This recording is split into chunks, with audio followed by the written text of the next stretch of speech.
Now let's start putting our first interview. I have Mrs. Moon over here from Lancaster, so I'm gonna put Mrs. Moon. I'm gonna put all their answers, and then 1994, 3 siblings, 7 cousins, sleeps about 5 hours a day, has a cat, so that's gonna be a yes for the has a pet question, and then cat for the pet species, and then we have hometown, I believe, is the next one in our interview order, Lancaster, and then we have favorite color, green.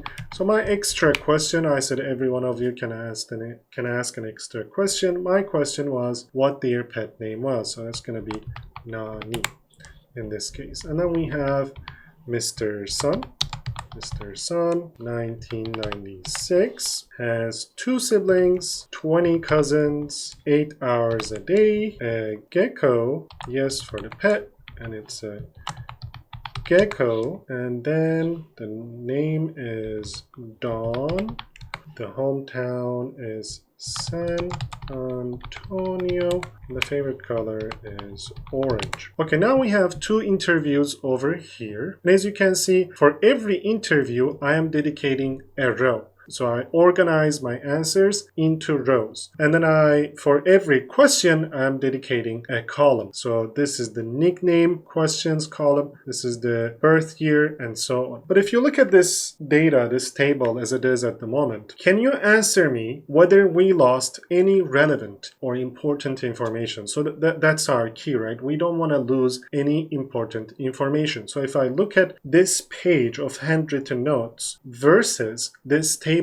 so far, can I answer every question without looking at the handwritten notes and just by looking at the table? So I'll leave you that question for a few seconds and I'm going to answer. So the answer is yes, we have lost some information. So no, we cannot answer every question just by looking at the table. So let me illustrate that for you. Let's say this 8, number 8, and I see it. What does this 8 mean? Does that mean I have 8 siblings? Does that mean I have 8 cousins? What does this 20 mean? Does that mean I sleep 20 hours a day? And what is this San Antonio? Is it where I went to summer vacation? And what is this orange? Is it the color of the t-shirt I wore yesterday? So we don't know what these answers are answering. We don't know the question they are answering. And that's very crucial in data sets. You want to specify the question that the variable is answering. I used variable now, but we're gonna get to that later. But you want to answer, you want to specify the question each cell here is answering, each piece of information refers to. And in this case, we're gonna do that using a header